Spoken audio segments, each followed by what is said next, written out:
Welcome back to the big program. It's season 4, the season debut of Local Focus. We have not been canceled. I know it's hard to believe that this little show is still around, but so we're excited to get back to it. I know the season's been started for a while. You can check out our schedule on ProviewNetworks.com. We got a really busy week of volleyball, soccer, and football again this week. Also, some exciting news that you may or may not have heard about, but our usual game that's on channel 26 in Albuquerque, Comcast, now a brand new channel, the New Mexico Sports Network, which airs on an antenna channel. I don't know if you still have rabbit ears. I know some people still have them. Channel 20.5 in Albuquerque, Santa Fe. That covers the whole state of New Mexico. So there's a game on there. There's a game on channel 26. Everything, of course, still streaming on the NFHS network. So check all that out. We're still everywhere. And Josh is also back with me for season 4. Miraculously, he has also not been canceled. So that's it's good news. We're back for season 4. So we had to get a really, really big deal to start out season 4, right? We can't just have anybody here to start the season. So we had to leave the confines of our friendly city to bring in one of Santa Fe's finest. If you've been watching any football at all this season, I'm sure you've heard of running back Martell Mora. Martell, welcome to the show, man. Thank you. You have had, we'll talk about both your team success and your individual success, but you've had a really nice start to your season. Let's start as a team. You guys obviously picked up those 4 wins in a row. People are starting to talk a little bit about Santa Fe football. That's got to feel pretty good, right? Yeah, I mean, it feels really good. Kind of just trying to turn around the culture for the city. And then, yeah, just tired of people, like, doubting the team. And so let's start there then, since you brought it up. That is kind of the culture, right? I mean, it's Santa Fe and football, it's an afterthought, right? It's always kind of like, you know, when does basketball start, right? It's kind of the thing in Santa Fe. But you guys are trying to change that. I mean, how has that happened? I mean, it just started with, like, the leadership. Yeah, we needed a lot of leadership and just kind of getting the community together and building a bond with one another and just trying to make more of a brotherhood. Now, is that something that Coach talks to you guys at the beginning of the season? Like, hey, we're going to turn this around. We want to build something. Or is it something that just kind of happens naturally when you start winning? Or is it something that you guys talk about in the locker room? I mean, where does this kind of start? It honestly started since my freshman year. They knew that the class was going to be important, so they were trying to build up to the year. And every summer we've been doing a bunch of leadership stuff, and just throughout the program we've been trying to amp up the leadership skills and everything. So he's been having us, like, read books and stuff, and a lot of team meetings. Now, you know, whenever there's a rebuild, obviously, you know, coaches talk about building culture, building up the program. But until you actually see the reward, which is wins, right, it doesn't really start to take off, right, until you start getting some W's. And that certainly has happened this year. I mean, was that the expectation from day one, is, hey, this is the year we got to get W's? Yeah, since the beginning of the year, we set out a goal to start off with going 4-0 up to district. And, I mean, we've done that. But yeah, we're taking it game by game and just trying to get what we can. I knew things were serious about you and Santa Fe this year when, during the coaches clinic, we're at a restaurant having some sodas, and all these coaching friends of mine, you know, a lot of Clovis guys, all those guys are talking about this kid from Santa Fe. His name's Martell. He's the real deal. So your name was out there already preseason. and obviously the results have followed. You 12 touchdowns on the year. So let's talk about you individually. We talked about the team a little bit. What were some of the goals you set for yourself at the beginning of the year? Honestly, I'm just trying to get recruited and go play at the next level. I mean, I'm just trying to get as far as I can get with football. And do you think, has the team success kind of helped, you think? I know, James Barron wrote a real nice article about the team, and what's that like in the community now? Is more focus on you, more focus on the team now? Do you feel that? Yeah, I'm just trying to get focused on the team because, I can't do anything without my team. Right. The team's the most important part, and yeah, just like it's changed a lot. The whole aspect of it, the whole community's starting to buy in a little. Talk about how that's changed. Now you can look back at it. Talk about from your freshman year to now. How are things different on campus? We were always hated upon. We always negative comments all the time. And I haven't heard that much negative stuff this year.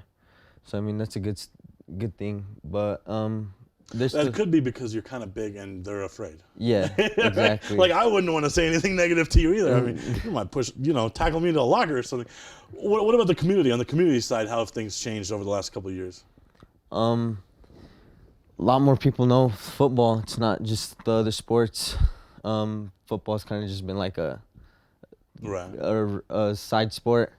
So, yeah, we get more kids getting involved too into the program. More numbers than we've ever had, I'm pretty sure, this year. Isn't it hard? It's got to be a lot harder to change football culture than it is to change any other culture. And we'll talk about some of your wrestling stuff in a bit, but to change a basketball culture, you get one or two dudes, plug them in, you might have a good season, right? Baseball culture, same thing. Maybe get 3 or 4 bats in the lineup, change a culture, right? But football culture is hard to change because it doesn't just change with one person. Obviously, the size of the roster. So there's got to be a lot to that too, right? How much has participation grown? How much has the buy-in grown from the guys? It's grown a lot. Everyone's been it's more of a sacrifice. Everyone has a role, and they bought into that. They play their own role. And everyone's just there for each other, and we're all family. How is that different kind of than when you guys were just running around as freshmen? It wasn't such a tight-knit group. The older guys were tight, obviously, because they were the older guys, and yeah, we were just kind of there, honestly. Right.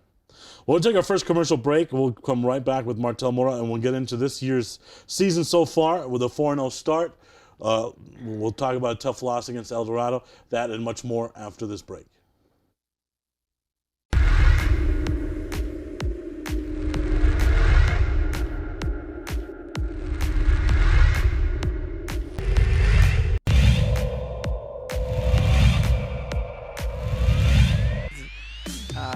I got to work with him at Highland. Quarterback up the middle, down the left side, and Ayala might break it to the house, and he does. 31-yard touchdown run for Ayala. And then just like that, 3 plays, Coach, the Mustangs are on the board. Yeah, they are.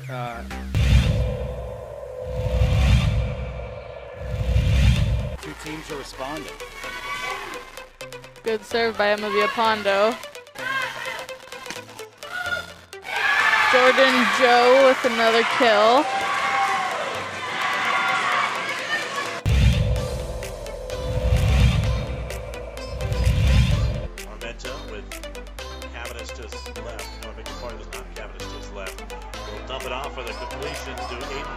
Mitchell down the sideline, still going. He's finally chased down from behind.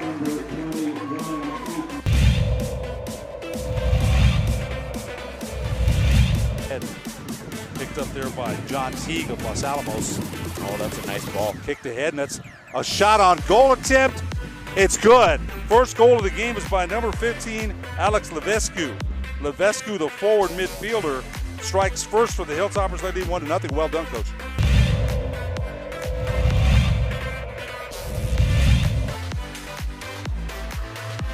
Kalajic for the match, and she puts it away in straight sets.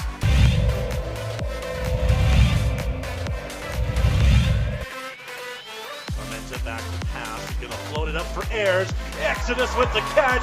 Welcome back, Exodus Ayers. Touchdown, Bears. And that's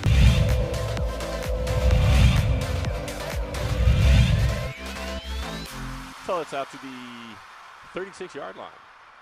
1st and 10, Olivas.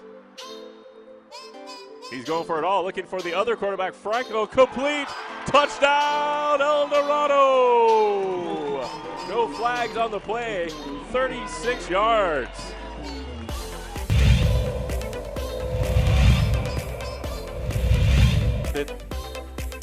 Noel's ahead of the pack. That's a Wow, speed he's race, got but Ella speed. coming in all the way out. Be a one-on-one situation. There's an easy goal for number 11 of Los Alamos, John Teague. So that's the 3rd goal.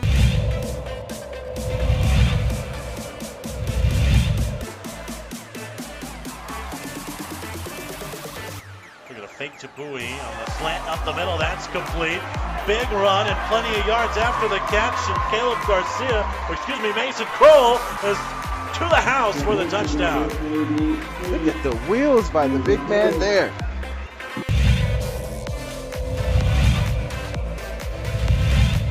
State coaches recruiting the state. Yeah. Anyway, all This good. ball is kicked off here, and it will be a faked end around coming up the field, drilling Wow. through, and I Oh my think, Roger, God. that's an exciting start Way to the too game. easy.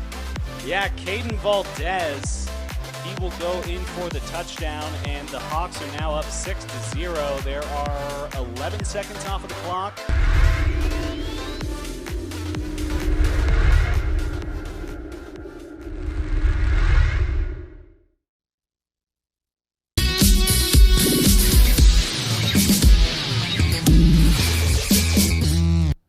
We're back with Santa Fe Demon Martell Mora. We were talking about kind of the buy-in and everything, and things have changed at Santa Fe. I mean, from a personal standpoint, what does that look like? I mean, how have your workouts changed from freshman year to now? How has your buy-in changed? How has your dedication changed? Just the sheer amount of hours you're putting in? How has that changed from year 1 to year 4? Year 1, I was I didn't buy into football that much. I didn't know whether I was going to be good or not. And yeah, I've been just grinding. I have a dream, so I'm just trying to get to that goal, and just been grinding a lot. Weight room, going out on runs a lot, and just So that's my real question. When did you get this jacked? When did that happen? That's my real question. probably like a year ago. Okay. During the whole pandemic, my dad got me a little bench press. That's how I got started. So now you're just stiff-arming fools and all that stuff, and now it's more fun, I'm sure, right? Yeah. When you're dominating. Yeah, I can use my body a lot more, yeah. Right. So let's talk about that and start the season. You guys have Robertson first, and you just run all over Robertson, right? What were your expectations heading into that game? What did Coach tell you guys heading into that game? We were honestly trying to run up the score even higher. But I mean, we've been struggling with problems, all 4 years. Just the team would get down a lot the minute something bad would start happening, and now everyone, there's no giving up. It's just that they face the adversity and then move on to the next play. Right. I was talking about my coaching friends that kind of were telling me about you. Now, now that guys are talking about you, like, do you feel like you have something extra to prove every week when you go out there? I feel like I haven't proven enough. Right. So, yeah, I do feel like I still need to prove something. We've only played little schools, and I'm just trying to do what I can and put it on from the city. Right. So Robertson, you obviously 34-8 win against Robertson. What's the vibe like around the team after that win? What is Coach telling you guys after that win? Just take us into the locker room there. What's the vibe of the team at that point? Just like it's lit a fire under us. We knew we finally won. We won with a good score. It wasn't a close game. So, it felt good. It felt really good. And just kind of got the monkey off our back. Right. All the losing and stuff. So you go into Moriarty, and maybe people that don't follow a lot of football, you think, oh, Moriarty, small school, whatever. But that's a pretty good football team. So you go into that game, and you handle them pretty good, and you're having some individual success plus team success. Kind of take us through that game. I think that's probably the first test of the season, no slight to Robertson, but Moriarty obviously is a better team, and you guys handle them pretty easily. Talk about that. Moriarty definitely tested us as a team. We haven't played a full game 4 quarters. We've only played like a good 2 quarters. Right. And yeah, that was a real good test for us because, I mean, that wing offense is really kind of, it shows where you're at, where everyone's at in the box and everything. What about, so now you're 2-0, you know you're heading into that part of the schedule where you play your crosstown rivals, right? So that, I mean, that has to be a pretty special part of the season. You guys looking forward to those 2 games? I mean, is that kind of how Coach divided the season? Hey, let's get through these 2. Then we got 2 in the city, rivalry games. Or is that something you guys thought about? Tell me about that. Honestly, no. We want to win every game and take as many games as we can as possible, and just kind of like, I don't know how to explain it, but we wanted to win. We want to win every game, and it was just hype. We'd been waiting for those games for a long, long time. Right. I mean, we didn't want to go off, and I mean, it's heading towards the future too. Right. We were going to be around those guys in the future, so we wanted to end with wins. Well, and you have a losing streak against some of those teams too, right? Yeah. So that's a big thing you want to get off your back too, especially your senior year. Is like, hey, you may have lost to these guys in the previous 3 years, but we're not going to lose to them this year. That has to be some added pressure as well, right? Yeah, I mean, I think it was 13 years since we won the schools, and yeah, we were just trying to make a statement that they're not gonna, I mean, own us all the 4 years that we were there. All right. Yeah. St. Mike's 19-7 win there. Well, bigger crowd, obviously. I mean, I watched a little bit of that stream, so bigger crowd, bigger atmosphere. Kind of talk about that. Was it a little different? Was it the first game that was kind of a little different? Yeah, it was a lot different. I mean, there was a lot of people, a lot of noise. Kind of had to like block out all the noise, and yeah, just the atmosphere. It was nice to have. And then the big one, obviously, is the following week against Capital, right? So at that point now you're 3-0. You've already beat a city team. What have your previous experiences been against Capital? And, you know, was that a big game to kind of put the statement out this year? It was a game I was really looking forward to because we were supposed to play them junior year, and we didn't get to play them because of COVID. Right. And we just wanted to play them really, really bad. We thought junior year was our year, and we didn't get to go out and show it because of the circumstances. So we just wanted that game really, really bad. You know, you win 48-28, so that's biggest margin of victory there. I mean, that's a huge margin. Talk about that. I mean, that's got to be, I mean, it's one thing to beat your city rivalry team, but then to rub their face in a little bit, you know, like really run it up, that's got to feel good. Yeah, it felt really good. I mean, like I said, in the past we struggled with actually ending the game and putting the nail in the coffin. And it felt like we did that in that game. We didn't do it as clean because, like I said, we haven't played a full 4 quarters. And we had a little mistakes, little breakdowns that led up to the 28 score, but we were happy with it at the end. Right. So now at this point, you are individually, you're dominating. Your stats after those 4 games were pretty amazing, right? You guys have to be feeling pretty good about yourself at that point heading into district. What does Coach tell you guys heading into district play? Just believe in yourself. Just believe in yourself that we can go out and prove the world wrong. Right. So article comes out in the Santa Fe New Mexican, and I love James Barron, man. He's one of my closest friends. But he's pumping this thing like this is the biggest football game ever in Santa Fe High history, right? And I don't know whether that's true or not because I'm not a Santa Fe historian like he is. But, I mean, you guys obviously have to hear that. You're obviously seeing it in the paper. So what does that add to that week's pressure and preparation? It added a little pressure because I didn't think it was that big of a deal, but it kind of was because it was our first real test into the big boy football, as you said. I mean, you think about, I mean, you let's say you're a 17 or 18-year-old kid, you're reading that article, and you're reading like that this is the biggest game in the city's history. There's got to be some doubt in your mind, right? Like, 'cause you know how adults are. They, you know, they kind of a little crazy about stuff like that. But, I mean, are you guys extra hyped heading into that game? Did Coach, let me ask this, did Coach address that at all? Like, try to say, hey, it's just a game. We got to get ready. I mean, was that talked about at all? Yeah. Yeah, we just took it as a regular old game. I mean, it was our first 6A game, so we knew a lot of eyes were on us. Right. But we just kind of took it and put that aside. and just realized it was a regular game and we had to win and put all the noise to the side. We'll take our last time out here. We'll come back. We'll talk about that game against El Dorado. We'll talk about some other sports Martell plays and some other stuff. We'll be right back. Well, I'm going to the frontier, walk up to the cashier, order up a root beer and a number one. Cover it with green stuff, one scoop is not enough. Find a booth is real tough, back by the Duke. Meet my family, meet my friends in the quirkiest restaurant I have ever been. All of Albuquerque's favorite spot, it's the Frontier Restaurant. The Frontier Restaurant is a proud supporter of Proview Networks. Don't sacrifice quality of flavor when you're in a hurry.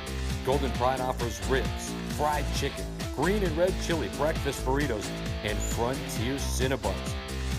4 great locations, or visit us online at goldenpride@abq.com. Golden Pride Barbecue Chicken and Ribs, proud supporter of Proview Sports Network.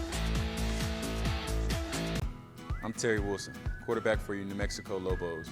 Growing up in Oklahoma City, my Boys and Girls Club was a safe place where I would go to play sports, practice important values like respect and integrity, and of course, always do my homework. Here in New Mexico, the Boys and Girls Club is having a huge impact on kids and teens every day after school. All you Lobo fans out there, support the Boys and Girls Club and help our young people learn and grow. Great futures start here.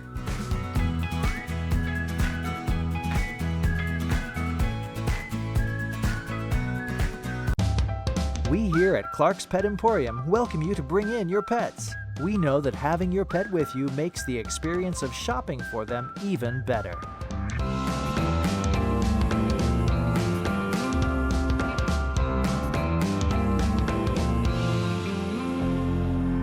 And we welcome you to bring your kids also.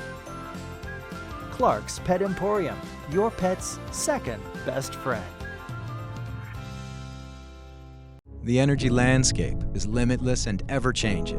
Cleaner energy resources are crucial to New Mexico's environment. For 100 years, PNM has utilized cutting-edge technology and employed hard-working New Mexicans to ensure that we have consistent, reliable energy when we need it. For life's loudest moments, quietest moments, and every moment in between. We're dedicated to providing you with energy now and into the future. All you have to do is dream of what to do with it next.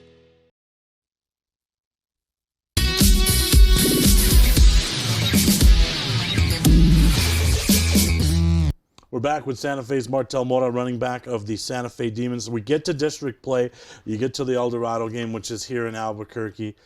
Obviously, you guys have a setback there. Take us through that game. I think it was just the atmosphere. I mean, we came in strong. Defense honestly held it down for, I think, a good few drives. And just our offense couldn't connect. Our offense wasn't clicking. And yeah, it was a slow start for offense. So what do you guys have to clean up after that game? What do you think you have to clean up? What did coach say you have to clean up? Just pregame jitters and thinking about the opponent across us. Right. So then it's real. I mean, what we read in that article is real. I mean, when you spend all these years playing 5A teams, 4A teams, 3A teams, that's a real thing that you're in district play now. You're in a district and you're playing 6A. So that's a hurdle you guys have to mentally overcome, right? Yeah, definitely. It's a bigger boys, a lot bigger boys. You're not playing with small teams no more. It's a lot fast paced, and yeah, it's very fast paced actually, and it's just different physicality. What about? I mean, I think I watched that game. I think Coach Dotson at El Dorado, I think is one of the best coaches in our city, and I thought he had a really good game plan. I thought he kind of went up tempo. He tried to make sure it was a fast game. I thought he did a really good job with that. And I mean, that's a good football team, but I thought Charlie did a really good job on that part as well. What other differences did you see that week? Compare El Dorado to the other 4 teams you've played. I mean, you said the size, obviously, but what else? Yeah, definitely the size, but I mean, not a lot of it was different. I mean, we were honestly just killing ourselves a lot. I don't think the better team won that day. Right. So your district continues now with Manzano, Sandia, and Clovis. And I'm not going to lie, those are 3 winnable games for you guys. Yeah. Right? I mean, so Manzano's obviously struggling. Sandia's struggling, and Clovis doesn't have a quarterback, so they're struggling. So you guys have 3 games heading into that La Cueva matchup, that you guys have a pretty good chance, I would think, to win all 3 of those games. Where's your mindset at as a team right now after that loss to El Dorado? Water off a duck's back, just move on to the next game. I mean, we're ready for it. I think that was a good little awakening for us. Right. We're ready for it. Now, you obviously another trip back to the city when you play Manzano, but then you get some of these guys at your place too. And talk about that home field advantage. How have games changed at Ivan Head Stadium there now that you guys are starting to win some games? A lot bigger crowds. I mean, like I said, the community's, it's back. I mean, there's a lot of noise. And yeah, it just feels good to have a good crowd. Right. Not an empty crowd. And you guys are getting some pretty nice sized crowds, aren't you? Yeah, very big crowds. And that has to be pretty good, especially you've been in the program so long now, you see the payoff at the end, you see some nice crowds. Yeah, it feels really good. I mean, just knowing that you made a change, somewhat of a change. Do you think you could get me into a game, or will I still have to pay? I think you can make something happen. All right, okay, all right, that's good. All right, let's talk about, you're a wrestler too, right? So yeah. Let's talk about that a little bit. How long have you done that? I've done that since 3rd grade all the way up to middle school, and then freshman and sophomore year I had gotten injured, so I took 2 years off, and I got back into it junior year. How has that helped you? I mean, how's wrestling helped football? How's football helped wrestling? Just mentality. It's made my mentality so much stronger, a lot more physical, and yeah, I think mentality is a big part. And it helps with tackling, obviously. Right.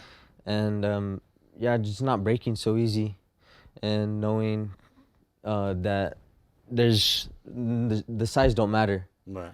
In wrestling. So I mean, it's just the heart of the dog. Let me ask you, I want to take us away from the field for a second, if you don't mind. Obviously, you're a high-profile athlete in Santa Fe right now, and there's been some crazy stuff going on in Santa Fe. Do you feel safe in Santa Fe? Do you feel safe on the streets? Personally, I feel safe, but I mean, I know a lot of people that don't feel safe walking around. But I mean, it's just kids being kids. They're kind of just like growing up as well, so it's just a lot of dumb, stupid stuff that happen. And how do you kind of, an athlete that you want to play at the next level, like how do you stay away from that? And how do you kind of keep focused and not get caught up in kind of a lot of stuff that's going on right now in Santa Fe? Just hang out with the right crowd of people, stay away from that kind of stuff, and just like kind of isolate yourself from all those bad people. All right. Well, 68 carries, 755 yards, 12 touchdowns. I feel like the season has only begun. So Yes. You're off to a fantastic start. Obviously, you got to have some individual goals and team goals for the rest of the way. What are those? I want to team goals. I mean, we obviously want to make it to state. I think we can make a far trip to state. Personally, I just want to try to get recruited. I mean, yeah, that's all I want, and then hopefully get all-state running back. How hype would it be in Santa Fe if the Demons are in a state football tournament? I think it'd be it's a really good thing for the city. Just a lot of excitement coming, and people feel it. They just want it to actually happen. Well, we'll be rooting for you the rest of the way. We'll keep an eye on things for sure. And good luck the rest of the way. Good, healthy season the rest of the way. And just keep producing, man, because people are definitely looking at the Demons, and they're looking at you. Thank you for joining us. Thank you. Thank you for the drive all the way into Albuquerque, and thank you for watching, and good night, everybody.